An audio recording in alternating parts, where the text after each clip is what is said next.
¿Cómo están mis hermanos? ¿Están agradecidos? ¿Están contentos? Estamos en un mes muy especial por lo que estamos recordando. Y precisamente, bueno, como saben, nuestra encomienda de parte de Dios como iglesia pues es predicar toda la Biblia, aunque estamos haciendo un paréntesis.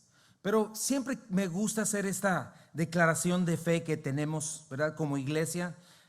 De Génesis a Apocalipsis predicamos la palabra de Dios porque creemos que es inspirada por Dios, creemos que tiene la mente de Dios, la revelación, el carácter, su voluntad. Creemos que tiene todo lo necesario para la vida y la piedad, dice la palabra en Primera de Pedro. Creemos en su autoridad suprema y absoluta, en la Escritura. Dios la dio a su iglesia. Creemos que es nuestra máxima regla de fe y conducta, de conciencia. Todo cristiano debe seguirla, ¿verdad? Cristo antes de irse prometió estar con nosotros todos los días hasta el fin del mundo. ¿Qué significa eso? Que Cristo no vino, dejó su iglesia y se fue. No, Jesucristo hoy está en medio de su iglesia. Lo vemos en Apocalipsis caminando entre los candeleros que están hablando de la iglesia.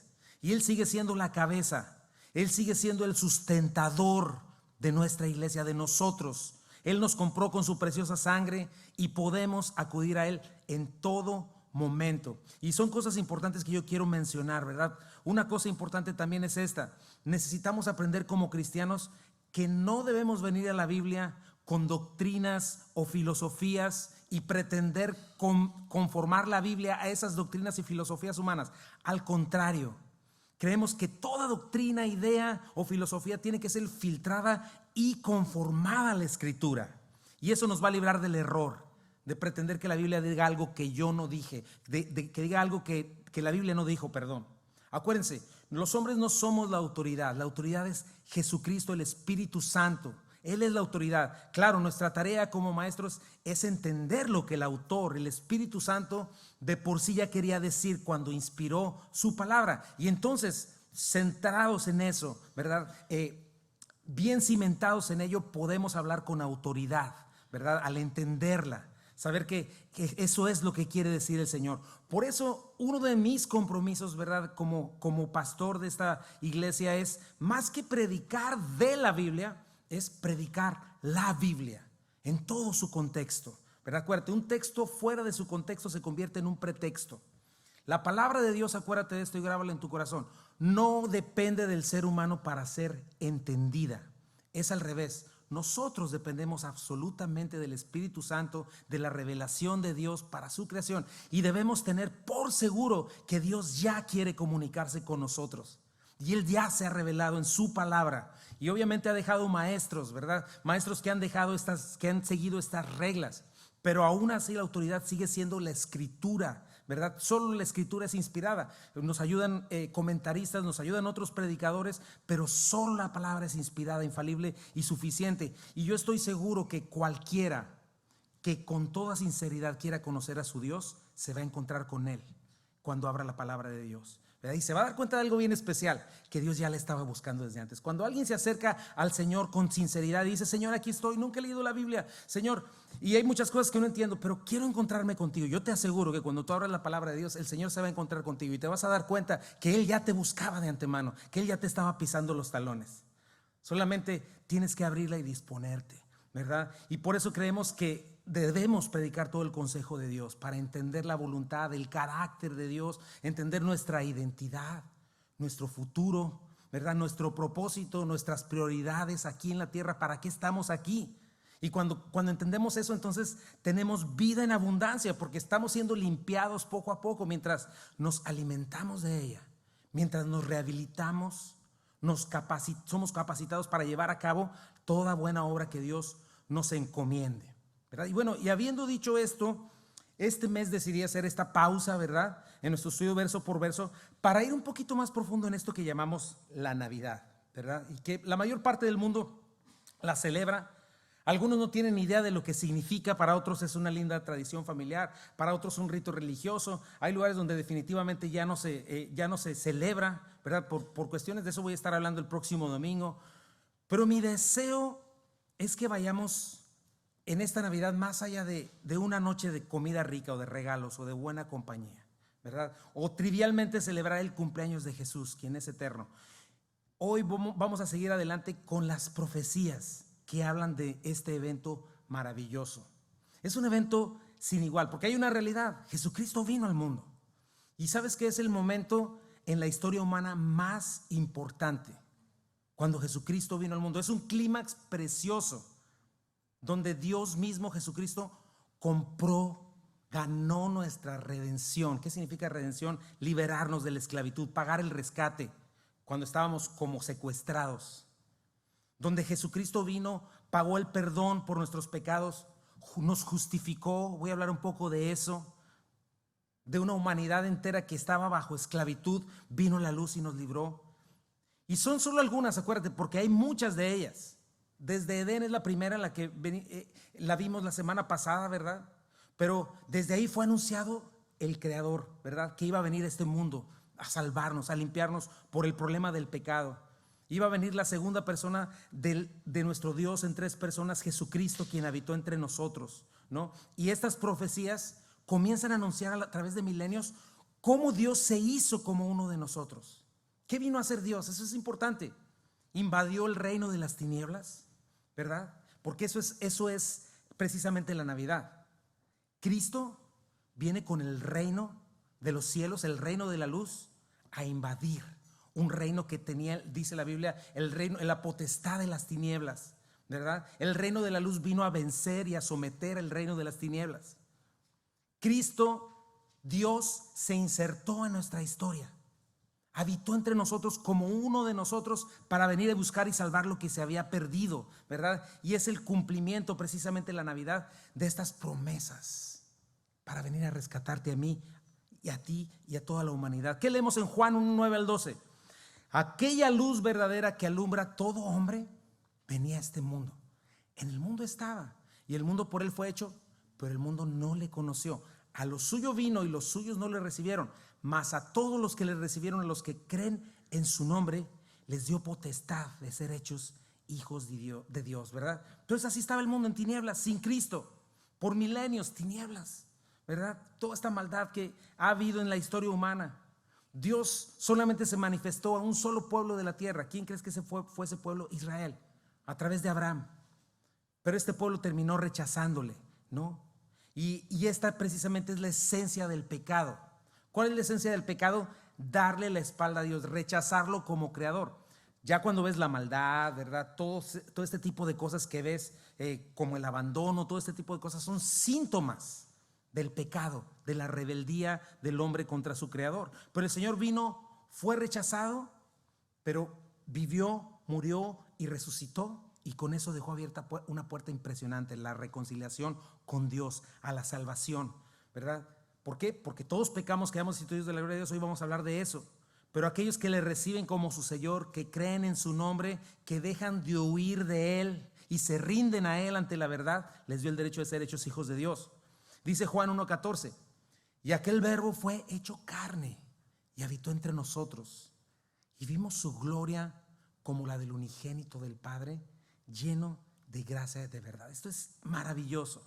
Está hablando del verbo de Dios, que es Jesucristo, el Hijo de Dios, ¿verdad? Y esa noche en Belén se encarnó de la Virgen María, de María la Virgen. ¿Qué sucedió? Tomó el ADN humano, del ADN humano caído desde nuestro antepasado Adán, ¿verdad? ¿Te acuerdas cuál es uno de los nombres que se le da a Jesucristo? El Hijo del Hombre. ¿Sabes qué significa el Hijo del Hombre? Literalmente es el Hijo de Adán. O sea, literalmente Cristo se hizo parte de la humanidad, como tú y yo, ¿verdad?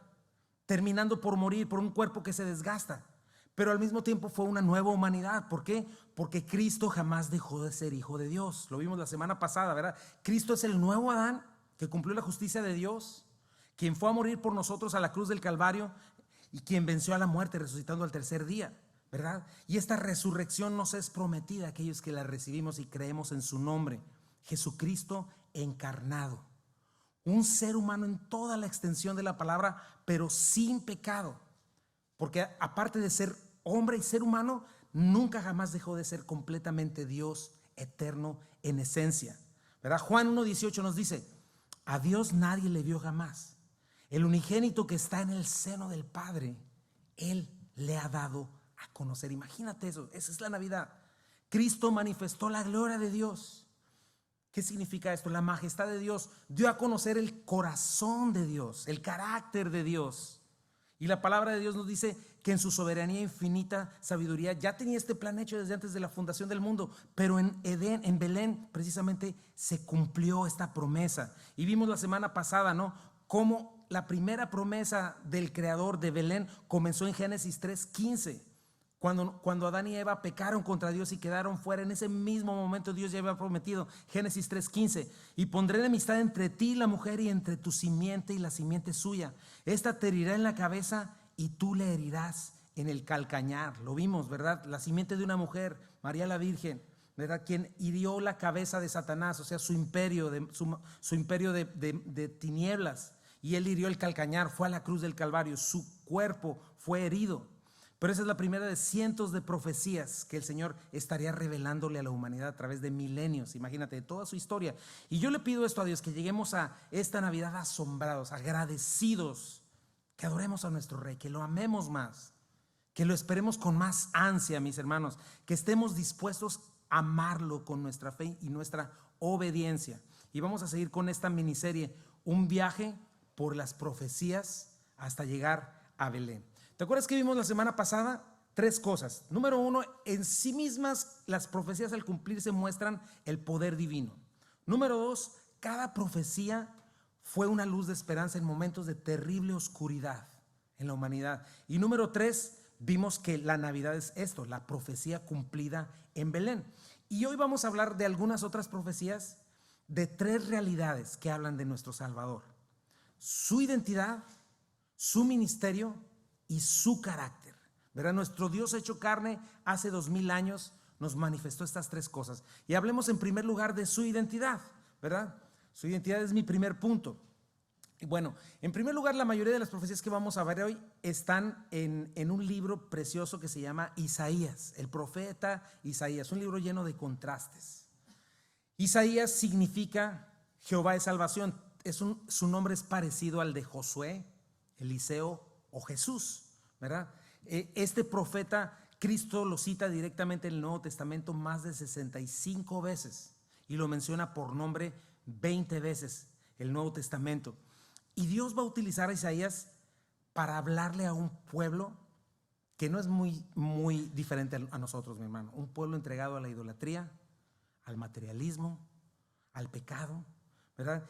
Y Dios utiliza a Isaías para profetizar o hablar precisamente de su parte durante 4 reyes: el rey Usías, el rey Jotam, el rey Acaz y el rey Ezequías. Lee tu Biblia, te animo a que lo leas. Y esto fue entre los años 739 y 686 antes de Cristo. ¿Qué significa? Que imagínate, por lo menos 739 años antes de que Cristo viniera a nacer, Dios estaba dando estas profecías. Y bueno, ¿qué está pasando en este momento? Israel, en este caso, ya se había dividido. El pueblo de Judá ya llevaba muchos años de incredulidad y desobediencia. Y podríamos decir, porque desde antes ya eran desobedientes y rebeldes, pero contemos desde los tiempos en el que Josué, el que vino después de Moisés, los cruzó a la tierra prometida. Eso fueron 1389 antes de Cristo. Desde ahí, desde los jueces, ya los vemos desobedecer horriblemente, ¿verdad? Después viene la época de los reyes, ¿verdad? Y en este tiempo han pasado, imagínate, para que veas si Dios es paciente y misericordioso o no, han pasado 600 años de desobediencia, 600 años de rebeldía. Esto te tiene que recordar quién es tu Dios, mi hermano. Un Dios paciente, misericordioso, que les habla a través de profetas, de circunstancias, los mueve, está moviendo cosas para llamar su atención, para que obedezcan. Y un pueblo que cada vez menos escucha a Dios y cada vez más endurece su corazón, al punto de que este pueblo tiene que ser conquistado, ¿verdad? Dios lo entrega a Jerusalén precisamente a los babilonios, ¿verdad? El templo es destruido, todo es destruido. La gente que no muere es llevada cautiva a Babilonia. Imagínate que de repente te saquen de tu casa y te lleven a otro lugar a vivir como esclavo, aunque esa situación después cambió. Pero tienen que ir a vivir a Babilonia por 70 años. Pero todo esto es muy interesante, hay mucho aprendizaje. Lee tu Biblia, te animo a que lo leas. Pero mira lo que pasó, 2 de Corintios 36, 2 de Crónicas 36:14, dice: ¿qué fue lo que sucedió al final de ese tiempo? También los jefes de los sacerdotes y el pueblo aumentaron su maldad, pues siguieron las prácticas detestables de los países vecinos y contaminaron el templo que el Señor había consagrado para sí en Jerusalén. Ya tenían nomás una religión, Dios no les interesaba. Por dentro practicaban todo este tipo de cosas en oculto y aparte en público. 15. Por amor a su pueblo y al lugar donde habita el Señor, Dios de sus antepasados, con frecuencia les enviaba advertencias por medio de sus mensajeros, pero ellos se burlaban de los mensajeros de Dios. Tenían en poco sus palabras, se mofaban de sus profetas. Por fin el Señor desató su ira contra el pueblo. ¿Y qué dice ahí? Ya no hubo más remedio. 600 años de paciencia, ¿verdad? Eso es una primera enseñanza para nosotros. No esperes a que esto suceda, mi hermano. Si tú estás en rebeldía y no ha pasado nada en tu vida hasta hoy, no es porque digas, pues yo sigo de rebelde y no me pasa nada. No, Dios es paciente. Por eso no quiere decir que esté cayendo gota a gota el vaso de su ira sobre los desobedientes. Eso dice la Biblia. Mejor atender la palabra. Mejor atender su palabra y no tenerla en menos. No esperes a que llegue este momento. Ahora, en este momento cuando Isaías está hablando, no había llegado el momento. Eso sucedió hasta tiempos de Jeremías, tiempo después. Pero ya estaban muy cerca.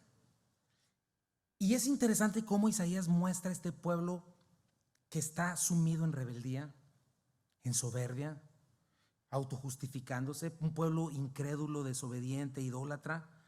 Pero te animo que cuando veas Isaías, cheques el corazón de Dios. Un Dios paciente que les advierte una y otra vez. Les está hablando como un padre les hablaría a sus hijos, ¿verdad? ¿Cómo le hablas a tu hijo cuando no entiende, verdad? De mil maneras, ¿verdad? Por las buenas, por las malas, con chanclazos, de mil maneras. Y ves así al Señor hablándoles, al Señor como un padre amoroso, hablándole a su pueblo, advirtiéndoles, tratando de llevarlos al arrepentimiento. También ves a Dios hablándoles como el alfarero que forma una vasija.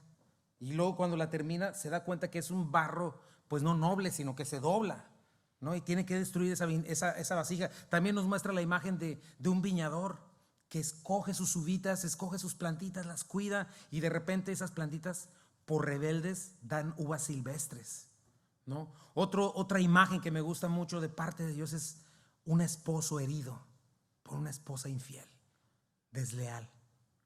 Pero ves a Dios como un esposo que le ruega. ¿Qué te hice? Le dice, te di todo lo que tienes y vas y te lo gastas con quién sabe quién. Mira a Dios, mira el corazón de Dios, le muestra su amor, llamándole al arrepentimiento, a la reconciliación. Y en medio de tanta rebeldía, en este momento el Señor permite que Siria e Israel, la otra parte que se había dividido del pueblo de Dios, se confabulen para atacarla, ¿verdad? Que es una de las cosas que Dios hace para llamar al arrepentimiento. Pero por pura gracia Dios los defiende, ¿no? Guarda sus promesas a Abraham, a David, ¿verdad? Está cuidando la simiente de este Mesías, ¿verdad? Pero vemos que este hombre al cual le va a dar esta profecía era un hombre malvado y desobediente, ¿verdad? El profeta Acaz. Sin embargo, Dios le da misericordia, no le da lo que merece y lo libra sobrenaturalmente. Pero en medio de todo esto que te estoy diciendo, el Señor muestra su misericordia y le da una profecía. Le dice la primera profecía que vamos a ver hoy. Versículo Isaías 7:14. Por tanto, el Señor mismo les dará señal. He aquí que la Virgen concebirá y dará luz a un hijo y llamará su nombre Emmanuel. O sea, el Señor le está diciendo, yo te voy a salvar, pero le da esta profecía. Y me encanta ver estas dos líneas también en la Biblia, porque son dos líneas corriendo juntas. Pero la primera línea es el tiempo presente de ahí donde está todo este desorden, pero por otro lado está corriendo esta línea eterna, donde Dios está hablando y está hablando de su poder, ¿verdad? Donde está hablando de lo que al fin será una victoria, ¿verdad? Entonces es muy importante, aunque no estamos hablando no estoy predicando el libro de Isaías, pero mira cuánta luz nos da el simple hecho de mirar a esto. Judá, Israel, todos estos reinos no son tan diferentes a nosotros, ¿verdad? Que somos rebeldes contra Dios. Y parte de la misma iglesia, tristemente, la misma iglesia incrédula, rebelde, tienen menos a Cristo, ¿verdad? Y los ídolos han invadido la misma iglesia, ¿verdad? Y eso estamos viéndolo, ¿no? Pero Dios bendito sigue siendo fiel a sus promesas y es lo que vemos aquí. Misericordioso, paciente, bueno. Y yo creo que esto tiene un límite, ¿verdad? Dios, sus planes están caminando, viene el desenlace. Pero observa esta señal preciosa de salvación y de esperanza para Israel. Victoria.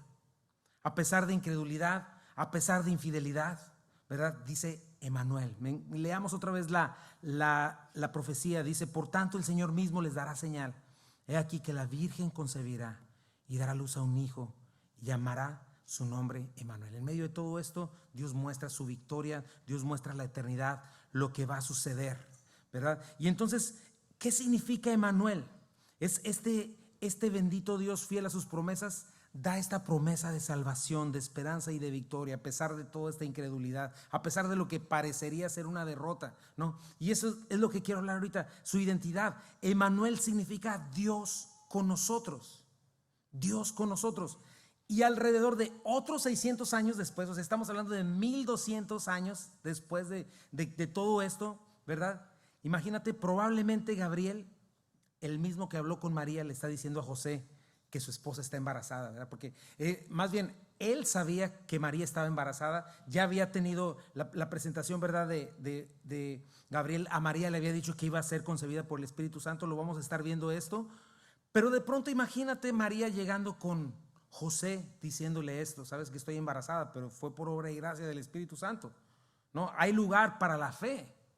Y entonces él quizá estaba pensando: ay, es que no sé si esto será verdad. Lo único que yo estoy viendo es que con la mujer con la que estoy desposada, con la mujer con la que ya legalmente estoy casado, aunque no he consumado el matrimonio, me sale con que está embarazada. Y dice que él ya estaba pensando en el divorcio, ¿verdad? Y esto sucede.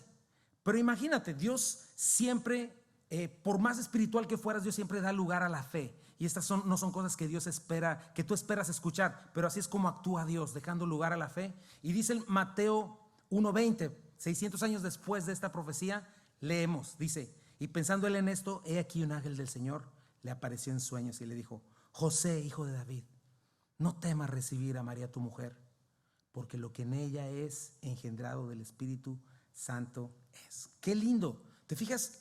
El mismo Dios eterno que habló hace 600 años en esta profecía, en este tiempo, hoy, ya en ese tiempo, perdón, ya se estaba cumpliendo. Y lo primero que le dice: tú eres un descendiente de David, y de la descendencia de David viene el Mesías, ¿verdad? Y le empieza a decir: es verdad, Dios es quien hizo concebir a María.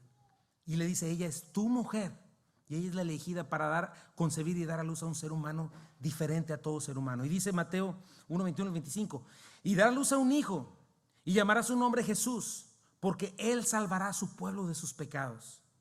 Todo esto aconteció para que se cumpliese lo dicho por el Señor por medio del profeta, cuando dijo: he aquí una virgen concebirá y dará luz a un hijo, y llamará su nombre Emanuel, que traducido es Dios con nosotros.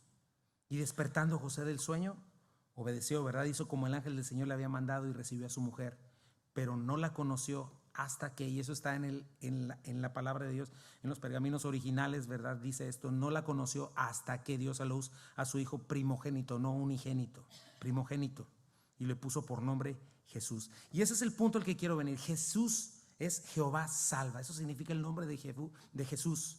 Emanuel es su título, Dios con nosotros. Y eso es lo que quiero que hoy veamos. En medio de todos nuestros pecados, viene Dios, se inserta en nuestra historia, es Dios con nosotros, el Dios eterno al que nadie vio jamás ni podrá verle ni sobrevivir al verle. Miren todas las teofanías, o sea, cuando se presenta el ángel de Dios, nadie le puede ver cara a cara porque teme, ¿verdad? Cada vez que de alguna manera caen en temor porque sabían que Él es justo y si le miren puede morir. Éxodo 33:20 dice: dijo más, no podrás ver mi rostro porque no me verá hombre y vivirá. Pero imagínate, cuando Cristo vino, ¿qué significa eso? Que el Dios eterno, al cual tiene el poder de la potencia de más de 50,000 soles, o de los soles que existan, que las galaxias que existan, imagínate, nosotros no podemos estar delante del sol y no ser consumidos por él. Ahora imagínate delante de Dios, es imposible. Por eso dice que no puede ver a alguien su rostro y vivir. Pero sin embargo, cuando Cristo vino hace 2000 años, se hizo de nuestro tamaño. Sus ojos alcanzan tus ojos, habla tu idioma, te entiende. Eso es lo que hizo Dios. Juan 1:18, lo leímos ya: Dios nadie le vio jamás porque eres imposible. Pero esto fue una de las cosas que vino a hacer Jesucristo, el que está en el seno del Padre, darle a conocer. Emanuel, Dios con nosotros. Y este pequeño bebé alumbró las tinieblas de este mundo, pero sin dejar de ser Dios. ¿Te imaginas esa noche los ángeles, esa multitud de ángeles que aparecen a los pastores cantando alabanzas al Dios infinito, al infinito Dios hombre, ¿verdad? Nos es difícil entenderlo, ¿verdad? Pero es algo muy importante. En la eternidad hay un gozo tremendo porque Dios se hace como uno de nosotros. Esto es algo maravilloso, mis hermanos. Primera de Corintios 2, no al 9 dice: antes bien, como está escrito, cosas que ojo no vio, ni oído escuchó, ni han subido en corazón de hombre, son las que Dios tiene preparadas para los que le aman. Y esto sucede. Piensa en eso. Ahora, que cada vez que escuches este pequeño bebé en un pesebre, recuerda esto: Dios eterno se hizo como tú y como yo, para que tú lo entiendas. Porque Él nos entiende, pero nosotros muchas veces no, ¿verdad? Muchas veces lo ponen en esa imagen. Imagínate una pequeña hormiguita parada en la pata de un elefante. Para ella nomás está caminando por una pared, no entiende qué es eso. A veces nosotros no entendemos quién es Dios y su majestad. Sin embargo, en Jesucristo Dios se hizo de nuestro tamaño, como esa hormiguita, para entenderlo, para que lo entendamos, ¿verdad? Y viene este niño, levanta grandes expectativas en los pastores, vienen sabios de Oriente a adorarlo. Y si tú lees en Lucas, lees que Simeón, Zacarías, Ana profetizan de este niño tan especial. María misma, Herodes mismo quiere matarlo. La sociedad misma en ese momento, por esta expectativa, se conmueve. Hay un movimiento en toda la sociedad porque hubo una ruptura en la historia humana, donde la eternidad se une y rompe y entra hacia nuestra historia. Y más adelante ves a este infinito hombre e infinito Dios mostrando toda su divinidad. ¿Cómo lo ves? Lee en los evangelios. Levanta muertos, incluso muertos de 3 o 4 días. Calma tempestades, calla, enmudece, camina sobre el agua. Multiplica 5 panes y 2 peces para alimentar a 5,000 hombres, sin contar mujeres y niños. Imagínate, si acá somos 60 adultos y 40 niños, imagínate cuánta gente había ahí. Había más de 10,000 personas. Pero sobre todo hay algo que es muy importante que necesitas entender: que Jesucristo necesitaba ser hombre. Jesucristo necesitaba ser un hombre y necesitaba ser Dios al mismo tiempo, por estas causas. En primer lugar, también tenía que soportar la tentación humana para cumplir la justicia de Dios. Jesucristo vivió la tentación que nosotros vivimos, pero sin ningún filtro. Dios prometió que a nosotros no nos llegará una tentación más allá de lo que podamos soportar, porque entiende nuestras limitaciones. Y Jesucristo vivió nuestras tentaciones sin filtro y con todo. Experimentó todo eso y tuvo que vencer como un ser humano, no como Dios. Pero sin embargo, si no hubiera sido Dios, no hubiera vencido. No cayó jamás en la tentación, ni en pensamiento, ni en obra. Él no pecó. Se convirtió en el Cordero de Dios perfecto, sin pecado, sin mancha. La ofrenda perfecta por ti y por mí. Ahora, no nada más necesitaba ser este Dios entre nosotros para resistir la tentación, sino para cargar con los pecados de todos nosotros sobre sí mismo. Imagínate, tus pecados, mis pecados, presentes, pasados y futuros, sobre sí mismos. Dice la Biblia: el justo, el que nunca pecó, fue a la cruz por los injustos para llevarnos a Dios. ¿Cómo murió Cristo? Como un criminal, ¿verdad? Siendo inocente, fue inculpado, ¿verdad?, por el juez altísimo.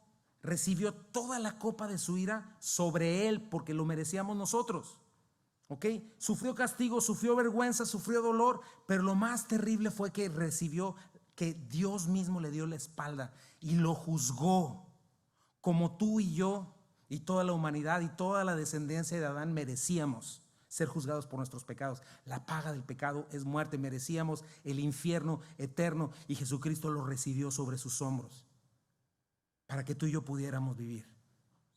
No nada más necesitaba ser Dios para resistir la tentación, para cargar sobre sí mismo los pecados de todos nosotros, sino para vencer el aguijón del pecado. ¿Cuál es el aguijón del pecado, mis hermanos? La muerte.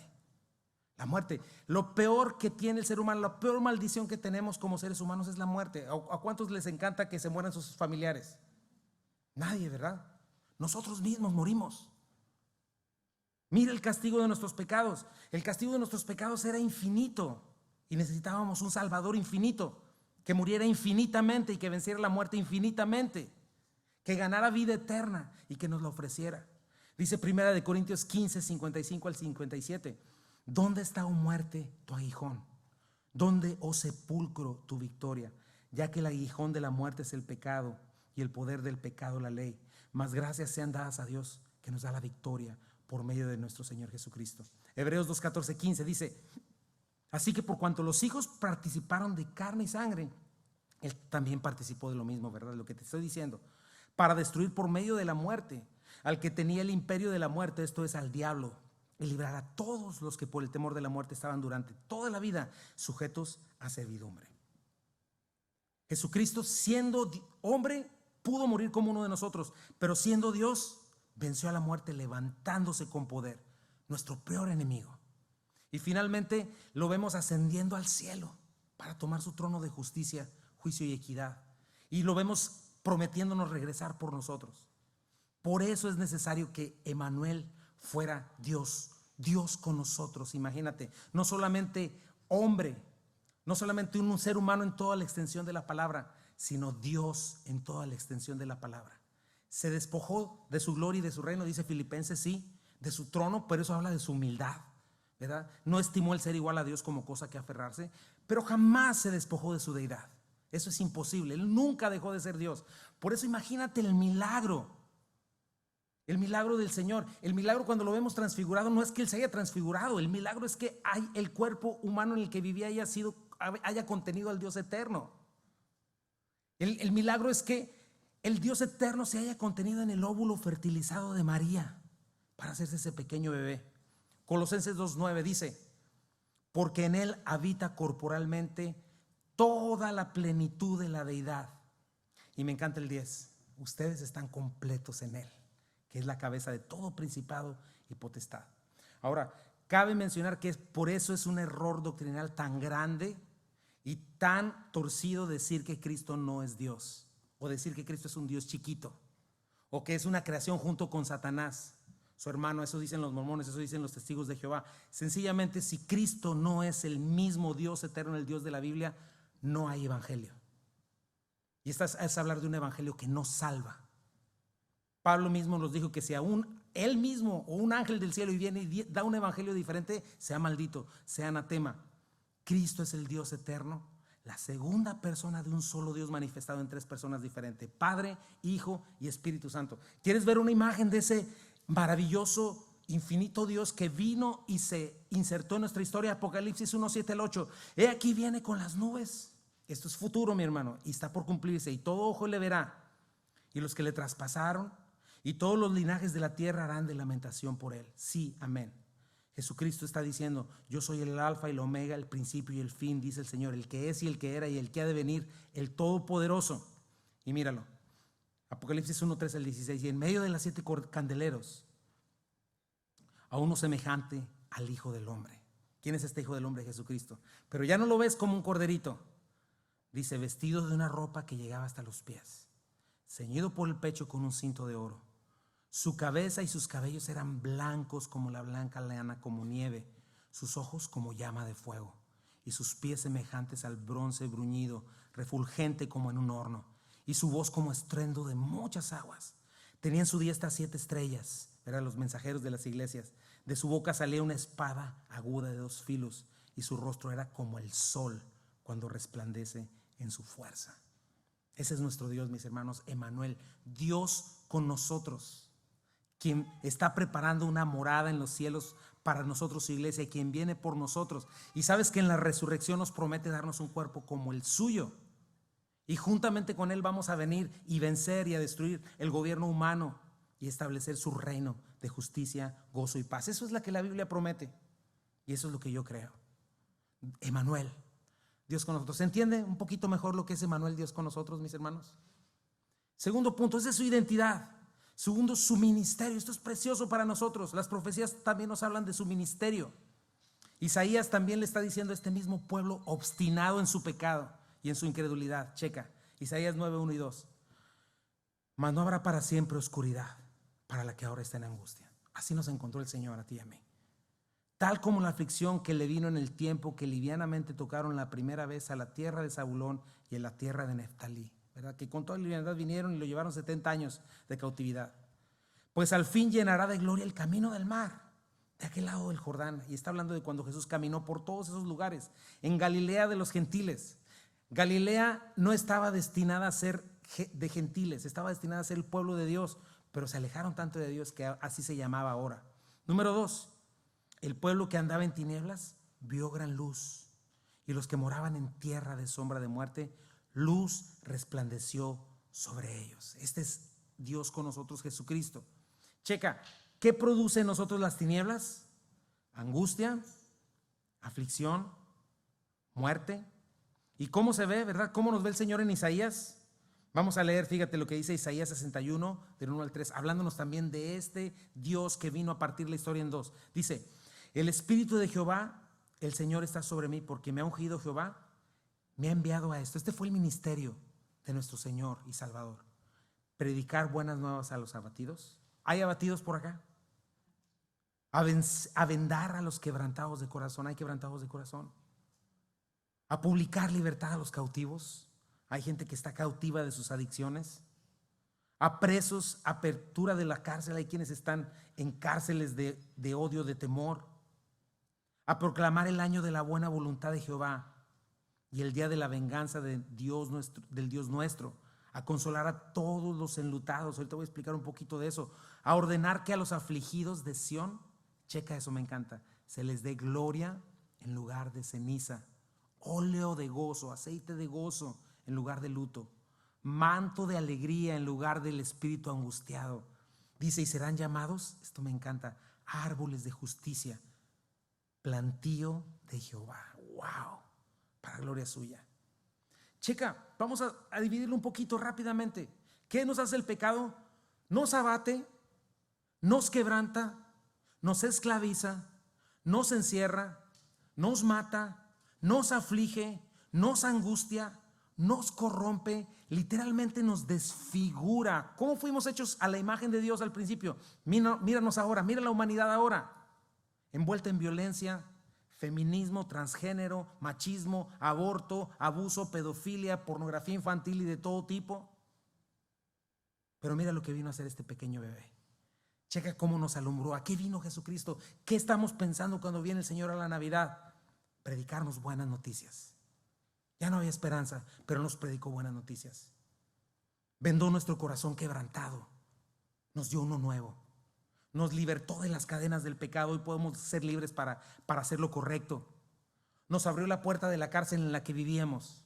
Miedo, odio, resentimiento, lujuria, homicidio, mentira. ¿Cuál es el deseo de Dios? Perdonar. Nos mostró las intenciones de nuestro Dios, que no quiere la muerte del impío, sino que se arrepienta para que lo lave.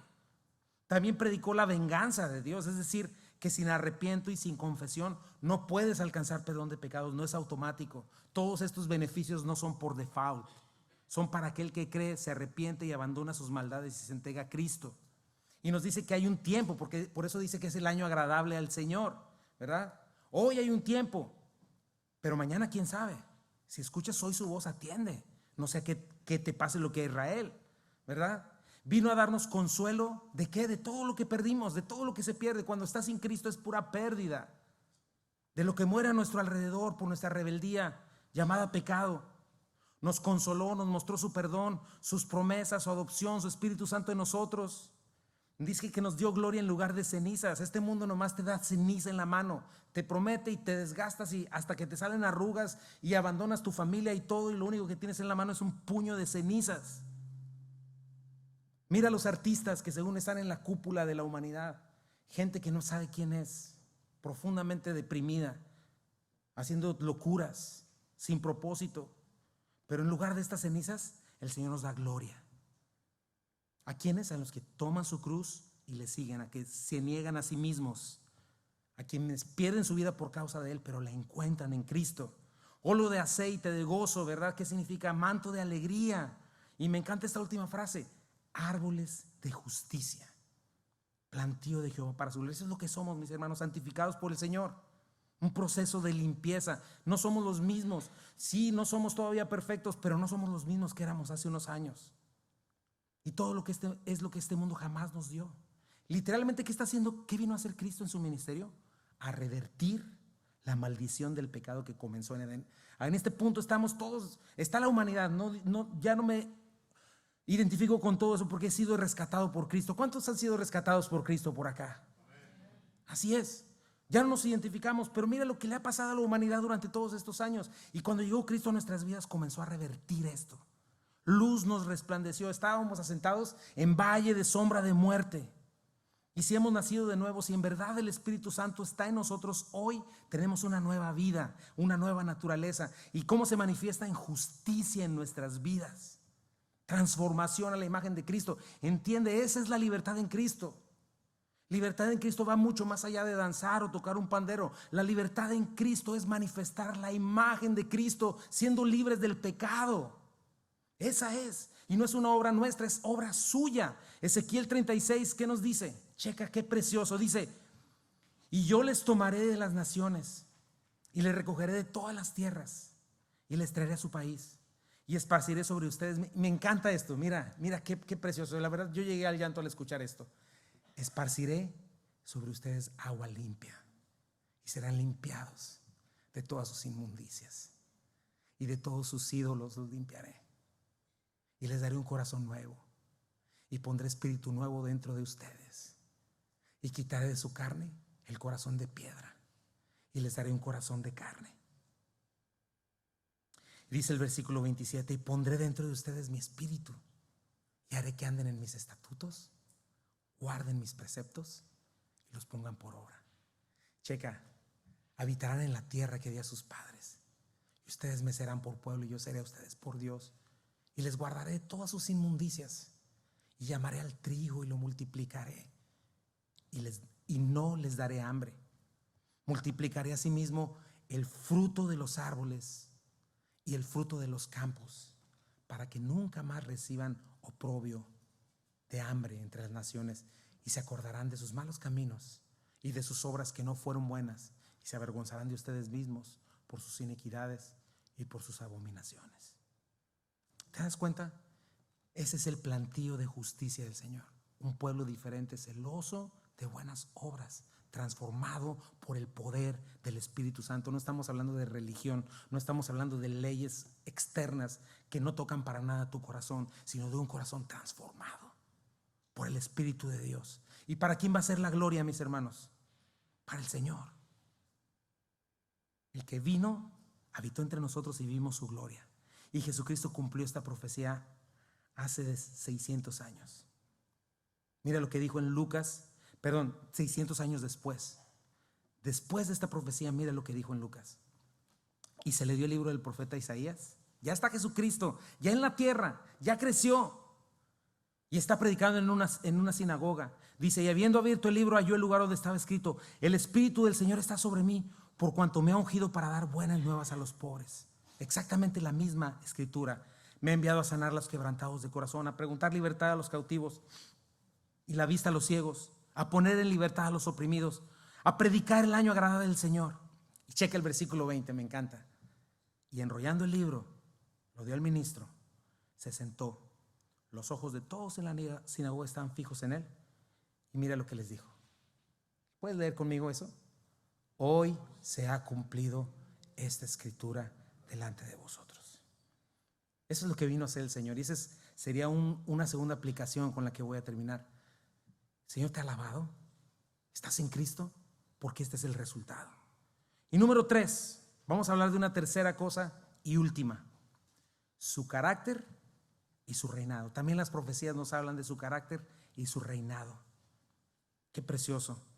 Dice ahí mismo en ese libro de Isaías, en medio de toda esta población, Isaías 42, 1 al 4: he aquí mi siervo, yo le sostendré, mi escogido, en quien mi alma tiene contentamiento.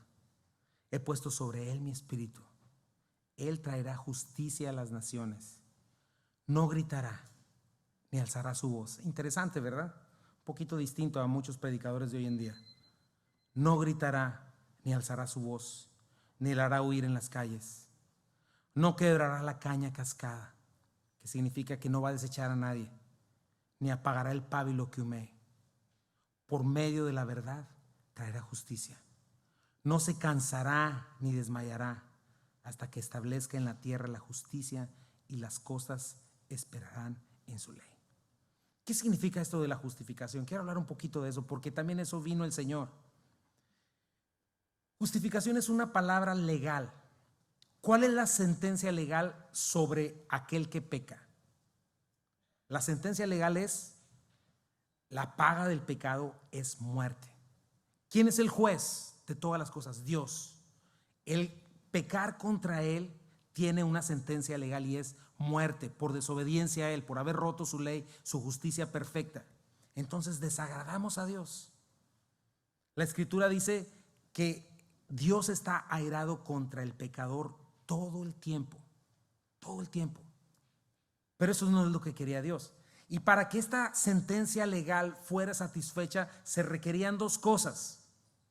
Número uno, la primera era que alguien satisfaciera la justicia de Dios. ¿Cómo? La primera es cumpliendo la ley de Dios a la perfección. La ley es buena, perfecta, justa, ¿verdad? ¿Y quién vino a hacer eso? Jesucristo. Lo vimos hace ratito. Jesucristo no nada más vino a sufrir en la cruz y resucitó, sino pues hubiera venido a hacer eso exclusivamente. Pero si vemos, nació como un bebé y vivió por lo menos 30 años como una persona regular. Después de los 30 años comenzó su ministerio. Pero ¿qué hizo durante esos 30 años antes de comenzar su ministerio? ¿Qué hizo, mis hermanos? Vivir como un ser humano, como un carpintero, pero cumpliendo la justicia de Dios. ¿Cómo? Agradando a Dios a la perfección. Muchas veces Dios dijo: este es mi Hijo amado, en el cual tengo contentamiento. ¿Qué vino a hacer Jesucristo? A cumplir la justicia de Dios que Adán y Eva, que ningún ser humano pudo cumplir. Ni la Madre Teresa, ni nadie más, porque solo Dios es perfecto. Porque a veces pensamos en eso: no, es que aquella persona hizo muy buenas obras. No, aquí estamos hablando de perfección. Y no estamos disminuyendo la buena obra que alguien haya hecho. Pero lo que estoy diciendo aquí es que Adán y Eva ni ningún ser humano pudieron jamás cumplir la justicia de Dios a la perfección. Pero eso lo vino a hacer Jesucristo. Y me encanta cómo dice: agradó a Dios sin gritos o regaños, ¿verdad? Cumplió su justicia sin deshacerse de los que parecían no dar ningún fruto, ¿verdad? Esa es otra imagen de él. Incluso a los fariseos, ¿verdad? Les habla de muchas maneras. A Judas mismo, espera hasta el último momento, lava sus pies, lleno de mansedumbre. Les habla de diferente manera a los incrédulos para llamar su atención. Moldea la verdad sin desmayar. La segunda parte es que nos justificó. ¿Cómo? Para que hubiera justicia de parte de Dios, ¿verdad? Esta sentencia contra el pecado, la paga del pecado es muerte, esta sentencia legal tenía que ser satisfecha. ¿Cómo lo hizo Jesucristo? Recibió sobre sí mismo esa sentencia legal. Por eso esta es la importancia del evangelio. Si tú quieres con tus propias obras querer ser justificado delante de Dios, vas a resultar culpable y vas a ir al infierno. Eso es lo que dice la Biblia. Solamente es en la justicia de Cristo.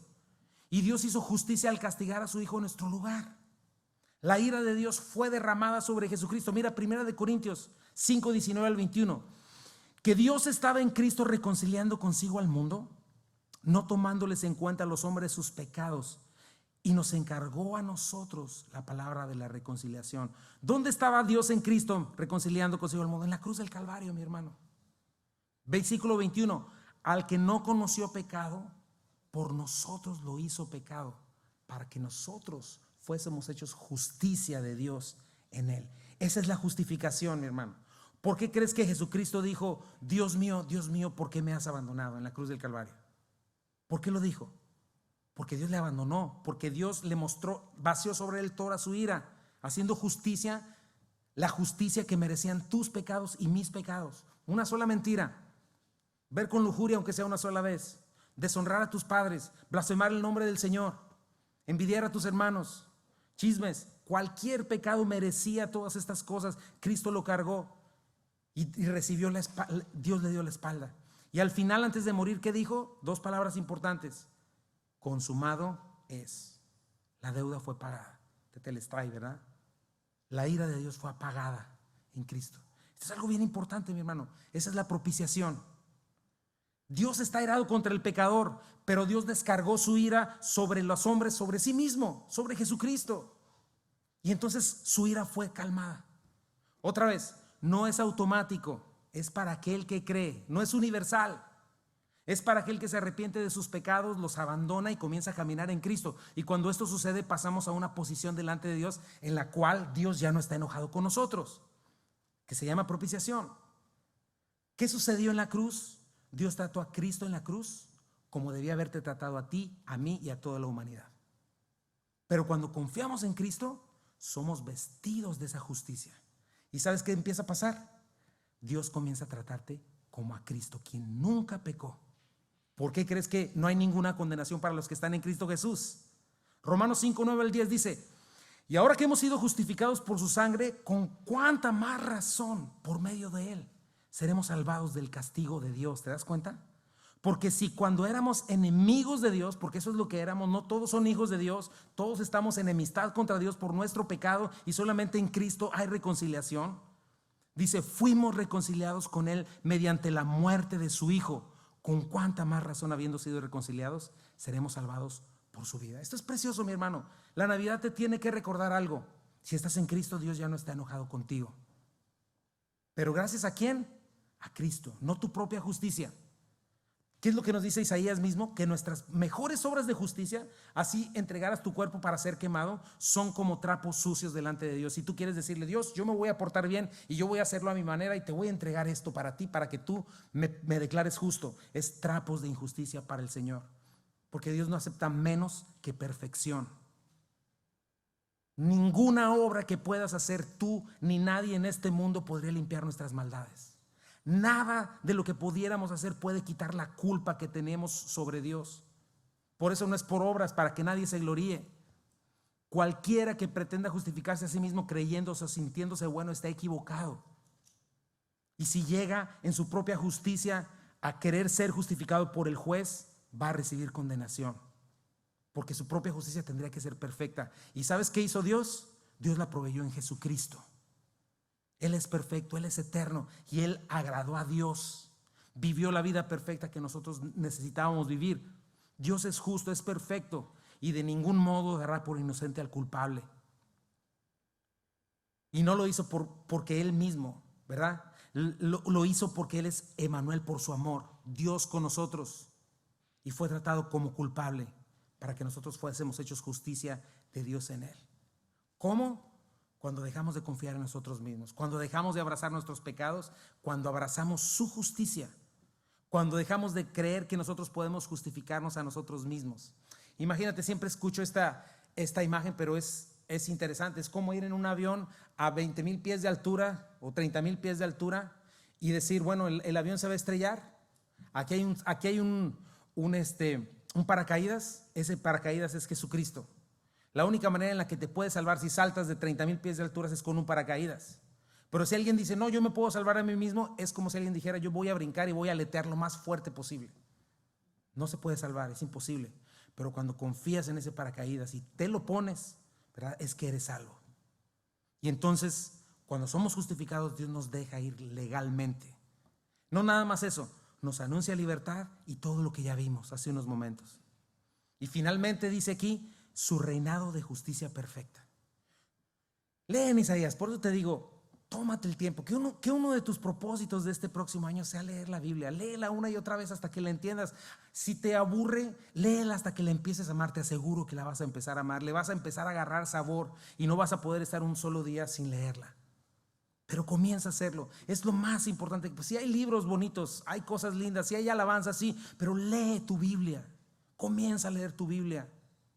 Métete en ella, deja que Dios te hable a través de ella. Y puedes leer en Isaías esto precisamente, a pesar de que les da unas advertencias pesadísimas a Judá y da precisamente profecías en contra de aquellos reinados de aquel tiempo, es un libro que termina lleno de esperanza, con unas profecías impresionantes acerca del reino de Dios establecido en este reino terrenal. Mira, el Salmo 2 nos dice una de ellas. Salmo 2, el 1 al 3. Nos está explicando lo que va a pasar en aquella batalla de Armagedón, cuando ya el Señor venga con todos sus santos a precisamente conquistar esta tierra. Dice así: ¿por qué se amotinan las gentes y los pueblos piensan cosas vanas? Se levantarán los reyes de la tierra y príncipes consultarán unidos contra Jehová y contra su ungido, diciendo: rompamos sus ligaduras y echemos de sobre nosotros sus cuerdas. O sea, ya tenemos las Naciones Unidas, tenemos búnkers, tenemos bombas atómicas, tenemos una tecnología impresionante. Vamos a quitarnos, vamos a independizarnos de una vez por todas de este Dios, porque ese es el pecado y ese es el problema de la humanidad, mi hermano. No quiere tener nada que ver con Dios. Número 4, mira lo que sucede. El que mora en los cielos se reirá. El Señor se burlará de ellos. Luego hablará a ellos en su furor y los turbará con su ira. Dice el versículo 6, pero yo he puesto mi rey sobre Sión, mi santo monte. Yo publicaré el decreto. Jehová me ha dicho, mi hijo eres tú, yo te engendré hoy. Pídeme y te daré por herencia a las naciones, y como posesión tuya los confines de la tierra. Los quebrantarás con vara de hierro, como vasija de alfarero los desmenuzarás.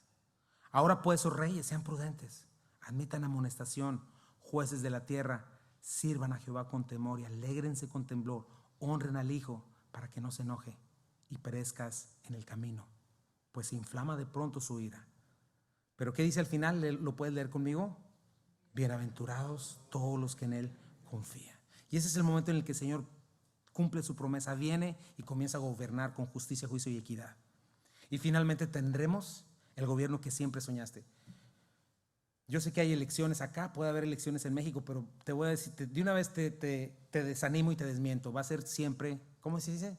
La misma sopa del mismo chocolate. Eso yo lo inventé porque no me acordé. Pero algo por el estilo. Va a ser arroz con lo mismo, o no sé cómo se diga.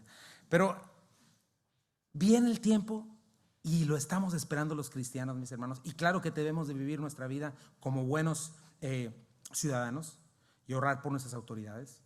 Pero esto es lo que viene, porque comenzó en Edén, se cumplió en Belén y lo veremos, sea aquí o sea resucitados. Dice Isaías 2, 3 al 4, y vendrán muchos pueblos y dirán, vengan, subamos al monte de Jehová, a la casa del Dios de Jacob, y nos enseñará sus caminos, y caminaremos por sus sendas, porque de Sión va a ser como la casa blanca de aquellos tiempos, ¿verdad? Como los pinos, por decir algo.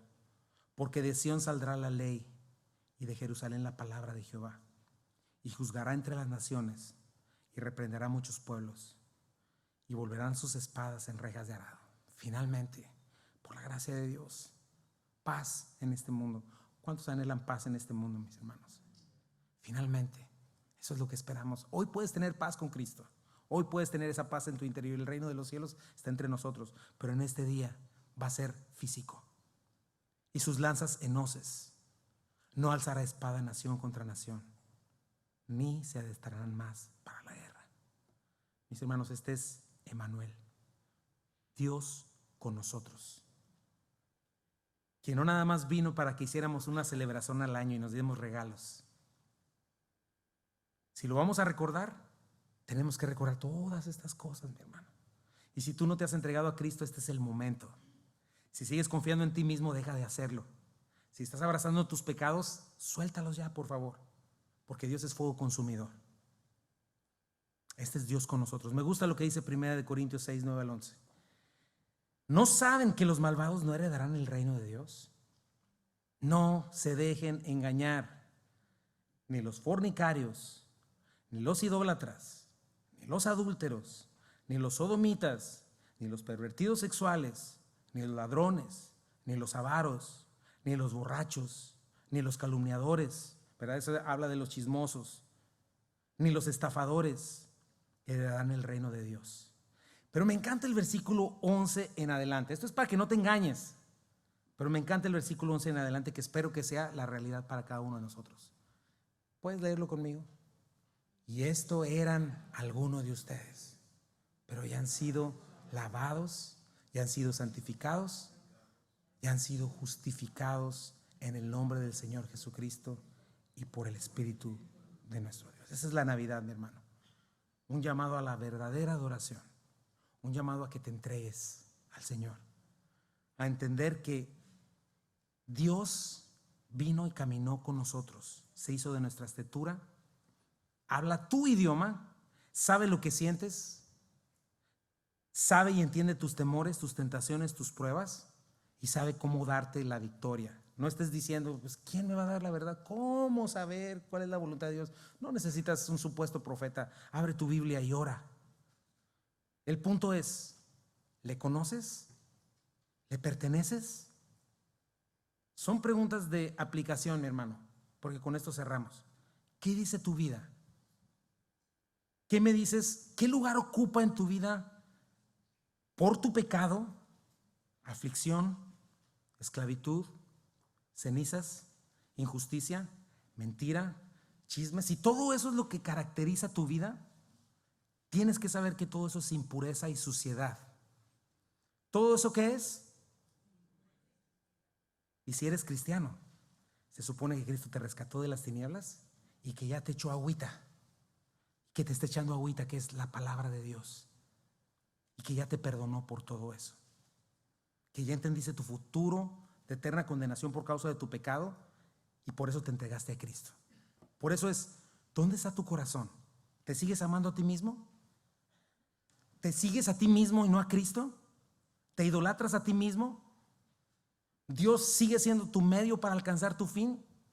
Sigues perdido, no te engañes, porque el llamado es a morir, dejarte vencer por la verdad y vivir para Él. Si fuiste lavado, santificado, justificado por el Espíritu de Dios, necesita haber evidencia de eso. Y si no es así, hoy puede ser el día. Si dices que ya tienes tu Navidad, pues entonces a poner manos a la obra, a caminar con Cristo. Si eres una nueva criatura, a manifestarlo. ¿No te parece precioso conocer así a nuestro Salvador, mi hermano? ¿Por qué no lo hacemos hoy, mi hermano? Belén ya sucedió. Y todos estos cantitos que vamos a estar cantando por los próximos domingos, que te recuerden todas estas cosas. Esto es lo profundo de la Navidad. Y yo le pido a Dios que tome un nuevo sabor cuando cantes esto, cuando recuerdes al niño en el pesebre. Y quiero invitarte a eso. Vamos a hacer oración y vamos a entregarnos al Señor. Aquellos que no, si hay alguien aquí que no lo ha hecho, te invito a que lo hagas en este día y te entregues al Señor. De ningún modo dará por inocente al culpable. Y que comiences a caminar con Él. Quizá hayas vivido una religión. Dios no quiere una religión de ti. Dios no quiere que tengas una membresía en un lugar. Dios quiere que te entregues a Él y darte vida eterna y eso se manifieste en tu vida. Y Señor Jesucristo, te damos gracias en esta preciosa, preciosa tarde, Señor. Y te pedimos, Señor, que podamos, Padre, que podamos entender estas cosas, Señor. Que podamos entender tu identidad, tu ministerio, tu carácter, tu reinado, Señor. Eso eres tú, Señor. Sí, es cierto, vivimos en un mundo que te ignora, Señor, y que se empeña, Señor, en poner programas, películas, canciones, Señor, y en gritar que tú no existes, Señor, pero cuando la realidad es, tú eres el que le está dando vueltecitas a esta tierra para que haya todo, para que haya vida, Señor, para que haya gravedad siquiera, Señor. La realidad es que eres tú el que hace latir los corazones de cada persona y por tu misericordia no mueren, Señor. Eres tú el que hace salir tu sol sobre buenos y malos, Señor. Si tú apagaras el sol, se acaba la vida, Señor. Tú eres Dios, tú eres el Rey de todas las cosas. Tú eres, Señor, y eres digno de nuestra alabanza y eres digno de ser obedecido, Señor. Que no vivamos, Padre mío, como tus enemigos. Que dejemos esa vana idea de pensar que somos dioses, porque no lo somos. Tú eres Dios, Señor. Solo tú, Padre mío. Solo tú, Señor. Solo tú eres Rey, Señor. Que podamos de una vez por todas tirar nuestras almas, nuestras armas, Señor. Armas de orgullo, Señor, y de soberbia, Padre. De mentira, que nos hacen creer que somos lo que no somos. Tú eres Dios y nada más tú, Señor. Que podamos vivir para ti, Señor. Que podamos temerte, Señor. Que podamos caminar en justicia, Señor. Que seamos ese precioso árbol de justicia tuyo, Señor. Y que estemos en tu plantío de árboles de justicia, Señor. No permita, Señor, hay demasiada hipocresía, Señor. Que podamos ser distintos, Padre. Y ese es nuestro anhelo, Padre, porque nosotros no lo podemos hacer. Estamos dispuestos y queremos, Señor, estamos dispuestos a quitarnos el ropaje viejo. Estamos dispuestos a ponernos el nuevo, Señor. Estamos dispuestos a parar nuestro oído y escucharte con atención. Estamos dispuestos a obedecer en fe, pero el resto es para ti, Señor. Solo a ti te toca, Señor, vaciar sobre nosotros esa agua limpia, Padre. Lávanos hoy, Padre.